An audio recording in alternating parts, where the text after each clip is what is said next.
It's Wednesday, July the 1st. Lake level is right at 918.3, which is coming down about 6 inches every 24 hours. So we're about 1.5 feet over normal pool right now. It's come down probably 2 foot since our last fishing report, and it's still generating a bunch of water. And it looks like we're going to get some more rain, or we could the next couple days.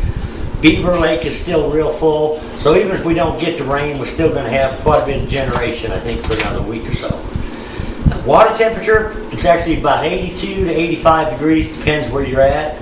Last week it got real hot and sticky, and the last 4 or 5 days it's kind of been overcast. It's actually been gorgeous, but actually a little chilly in the morning. We've had a breeze all day, so it's been real comfortable fishing. Now, with all that current that's running, it's positioned a lot of the fish out on the main lake points. My best bite's probably out on the main lake points. It doesn't matter where I'm at, whether I'm down by the dam, up in Long Creek. Today I spent a lot of time up in the James River. I've been up by Campbell Point and Baxter.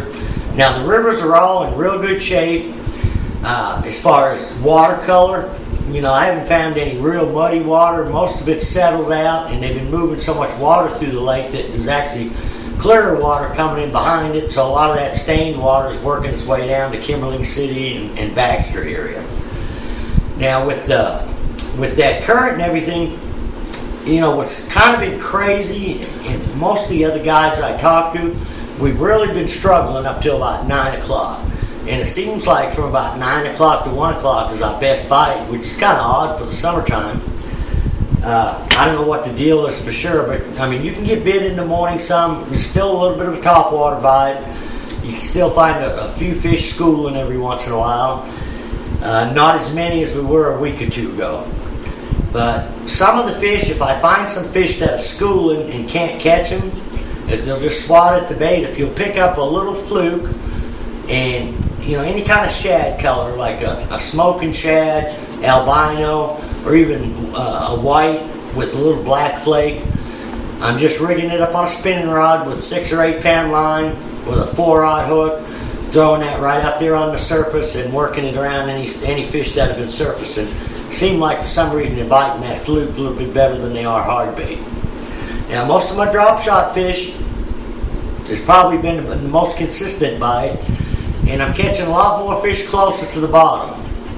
And I'm also starting to catch them a lot better on a football jig than I had been. Seems like a lot more of the fish are relating to the bottom or closer to it. Some of the drop shot fish, however, are still out over them deep docks, and there's some over some deep trees suspended. But on the main lake points, depends where you're at on the lake, they're anywhere from 25 to as deep as 45 feet. Down in the clearer end of the lake, they're more in that 35 to 45. Up in the James River, you get up in the Baxter area, Campbell Point, early, they'll be 18 to 25 feet. Then once the sun gets up or gets a little later in the day, you'll start finding them out there a little bit deeper. A lot of the places you don't see them on your electronics, but what's really coming into play is the conservation brush piles. And usually whenever I hook one fish out of a conservation brush pile, you can catch 4 or 5 without even moving the boat. It seems to get them fired up. And the same with the fish that are on the bottom. Once you hook them and that fish gets excited, then you'll see down on the bottom 3 or 4 more worming around. Now with drop shot baits, I've been using a chompers, brown and purple lamb, watermelon candy will work. Plum is working good. I just ran out of them yesterday, but just the 4-inch plum chompers will work good. Zooms are working. It really doesn't matter as long as it's about 4-inch bait and it's one of those colors. And I'm using either a 1/4 ounce or 3/8 ounce drop shot weight on it. Now the football jig, the crawdads, the crawdads I've seen in the fish have got a lot of orange pinchers and stuff in them. So down there where the water's real clear, I've been trying to throw like either a green pumpkin or watermelon with a little orange in the skirt. And this particular skirt is a Strike King Baby Rage craw. It's actually got one of its legs bit off. Another craw that I'm using for a trailer is like a Zoom Ultra Vibe Speed craw. Now, up there in the river where the water's a little dirtier, green pumpkin with a little purple will work, and the green pumpkin orange also works up in that same area.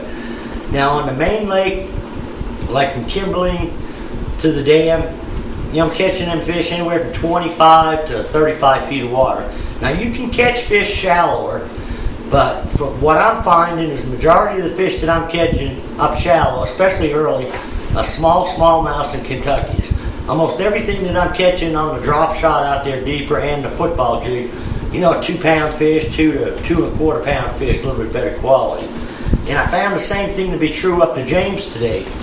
If you want to just go have fun, you can throw a shaky head right up at the edge of the bushes or even in the bushes, but working from the bushes out to about 10 to 12 feet, we caught a lot of fish out in front of the bushes today. And the keys up there seem to be fishing channel swing and transition banks, where it would go from a bluff to chunk rock to gravel, where the channel would swing away to the bank. And if we would back out a little bit deeper, set the boat in 25 to 30 feet, and then go with like a 5/8 ounce or a 1/2 ounce football jig, the fish got a little bit bigger, and we caught a mixture of smallmouths, Kentuckies, and largemouth. Primarily, further up the river we went, the more largemouths we caught. But, like I said, green pumpkin purple seems to be working good up there. And the water's in real good shape. I mean, there's a lot of laydowns up there to flip.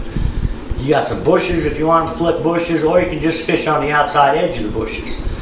And on them same channel swing places, there's some fish being caught up there on deep diving crankbaits. I'd probably use something like a parrot color, which is a little chartreuse and blue. Kind of go by the color of the water. The dirtier the water, the brighter the crankbait. There's a chartreuse and blue. There's another chartreuse and blue with a white side if the water's a little bit clearer. Or a chartreuse sexy shad will work as well. And you want to get something that'll run 14 to 20 foot, like a DT16, DT20, fat-free shad. And you want to fish them same points and bluff ends, areas where the current's coming across the top, where there's a transition of rock. Sometimes in the morning, they'll be up on the top flat part of the point. And some of the fish I've been catching on the crankbait have been suspended. The bait might be in 30 feet, only going 15 or 16 foot down, but they're suspended in that water column over them channel swings.